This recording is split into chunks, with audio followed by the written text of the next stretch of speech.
Hi, I'm VR Bob, and I'm here to show you the way we can learn and teach each other. There's a very interesting social program that is called AltSpace, and we will be learning how to do presentations and be able to teach with VR. An excellent tool for education. And so here we go. I will get this is what you call the Oculus Go, and I will put that on, and I will show you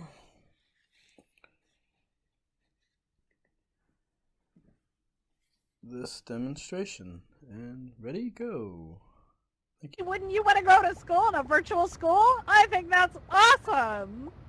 All right, so now I'm going to cover some of the basic stuff. I'm going to do this fairly quickly that you need to consider when you're presenting when it comes to doing slides and video. First of all, practice what are called web accessibility standards, the POUR, perceivable, operable, understandable, robust, basic things. This is an example. I love VRTV stuff, but this is an example of a crappy slide. I was as close as I could and zoomed in 2D, and I still couldn't read it. Now the picture is big, but I can't read. And what the person presenting said, all right, we are here with Maria Cretal, who's just brilliant, but I'm not going to talk about her. I'm going to let you read her bio up on the screen. And no one could read it. Oh, it was horrible. So this sucks. Don't do this. It's kind of like going to the Super Bowl and you're sitting up in the nosebleed section. And you're trying to see what's going on down on the field during a halftime show or even during the game. You can't see anything. That's what viewing slides in VR tends to be. It's just really hard to see. So you want to have a dark background and light letters. Now, all of our presenters, we were given a template so that you can use that as an example.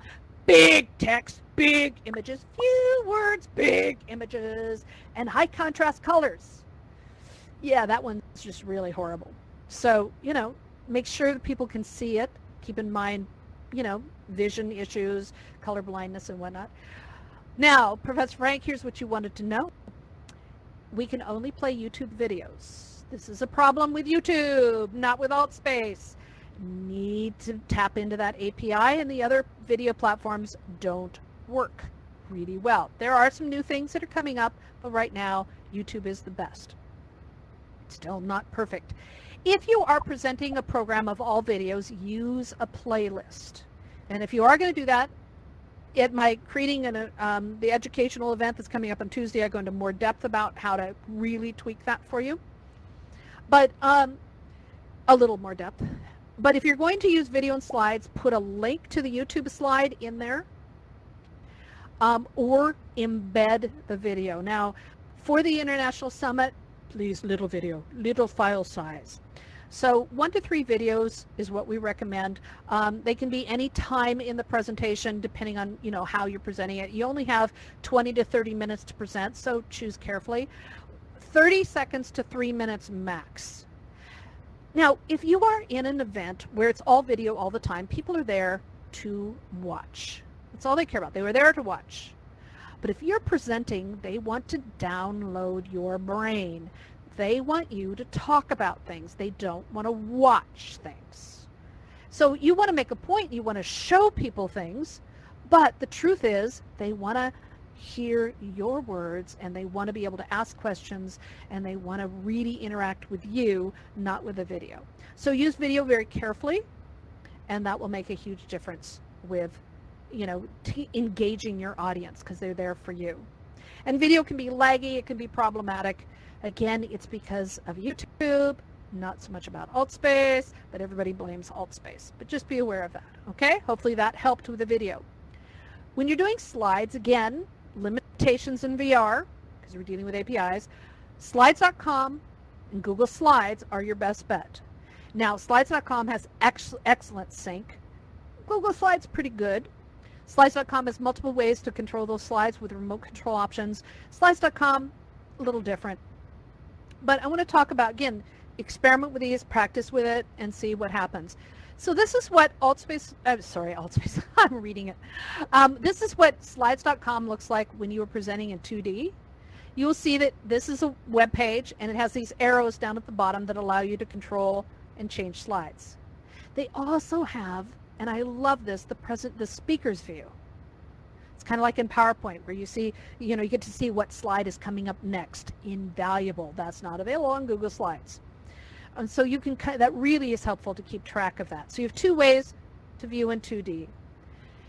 You can also text message the link to your, the control thing to your phone. And then you open that up and you can control the slides with your phone. So if you're presenting in 3D, in an HMD, and a head-mounted display, and in your goggles, as they say, this is great because you can kind of peek up, just push up the headset a little bit. You can place your thumb over the arrow and then just keep it there and don't move it. And that will allow you to advance the slides without any problem. So that's what many, many people do here in Altspace, to control those slides with your phone and not through some other device. Now this is what my setup looks like. Because usually I'm doing a whole lot of stuff going on here behind the scenes. I'm running Discord. Sometimes I have notes and scripts and all kinds of things. This is from the news show that I host here in Altspace every Saturday. So I have slides on one screen. I have the script for the news on the other, and then I have Altspace in the middle.